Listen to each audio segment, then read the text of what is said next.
What happens to the psyche and the mental body, the spiritual experience of an individual who takes on a concept, gives themselves over to it, and then finds that it doesn't manifest within their life the way that it's meant to. These are the real psychological detrimental things that can happen from these really oversimplified concepts.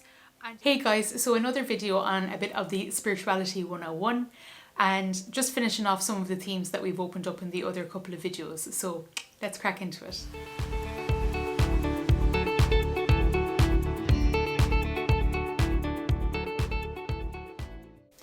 One thing when you're getting into this sort of work, this sort of information, is recognizing that there are certain concepts that are very alluring to give yourself into. You know, the two sorts of examples that I'll use here is the law of attraction and also positivity, positive thinking. Now, both of these things, well, the positivity sounds very reasonable. You know, think positive and good things will happen to you. And I think that there is a lot of reasonability to that. And I think in general, the tool of being able to think positive and have a positive mentality is very good. But I can also reflect, especially kind of now in hindsight, with a bit of time, space and experience to be able to bring back over to it, is if you actually break it down, think positive and good things will happen to you. Well, thinking positively is a resource. You know, this is all about our fuel, our mental body fuel. So if you want to think positive, you're going to have to tune in to some sort of internal fuel tank in order to have that positive thought. So you have a positive intention initially, that's relatively quite easy, but how do you sustain yourself within that positive thought to keep on operating at that certain vibrational pattern? And then what happens when you're weeks or months into the system and you realize that you're here holding a really high vibration, really high positivity? Other people will start to morph around and flow in your favor, because positivity and openness, these are very attractive resources. You know, they're limited resources as well. It's very, alluring when somebody is they're open, they're positive, they're clear. It's a really nice energy sensation to be around. But if you're the individual who has to sustain that energetic vibration, that can be very difficult, you know? And if your world isn't morphing in the way that you thought that it would, because that's not what you were told to expect from the overly simplified concept of, think positive, that can leave people in a very, detrimental headspace months down the line when they realize I did this thing and it was so hard and nothing ever happened. And then there's a vacancy left within, because this is the split bagel, which again we'll talk about more when we're talking about energy bodies. You've got your feminine energy on top, you've got your masculine structure on the bottom.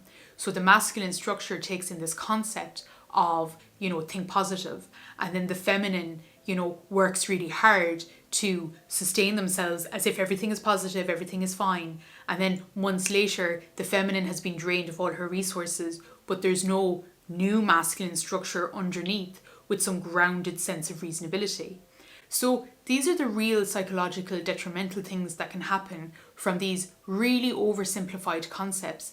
And again, they have value. Being positive is a very useful skill. It's a very useful tool to be able to control yourself to tuning into.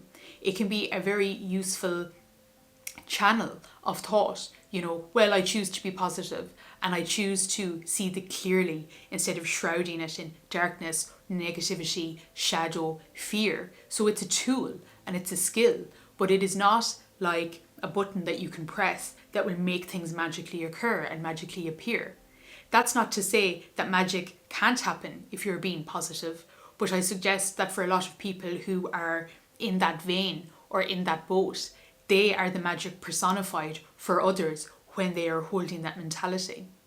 Another example of these kind of concepts that can be, they really take hold and they really take form, because I think so many people want the access to living in a certain sort of way, which is, I would suggest you can break it down to living comfortably within the flow, trusting life, trusting that things will come, that things will occur, that things will work themselves out.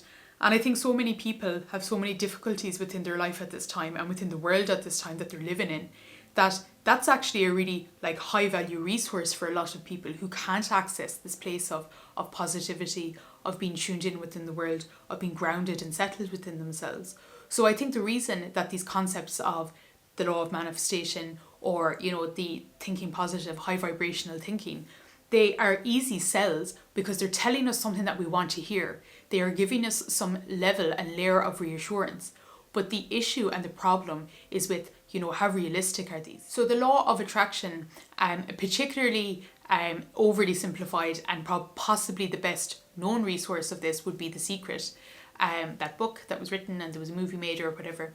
But it was also, it was the real leading edge of the industry for quite a while.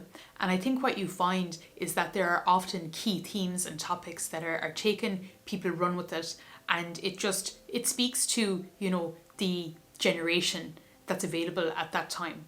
So this concept of The Secret, well, it's really interesting because it has brought a lot of people, I suggest, or I imagine, into this layer of life and this layer of thinking who mightn't have been open or become aware or available to it if it wasn't for such a kind of easy opener.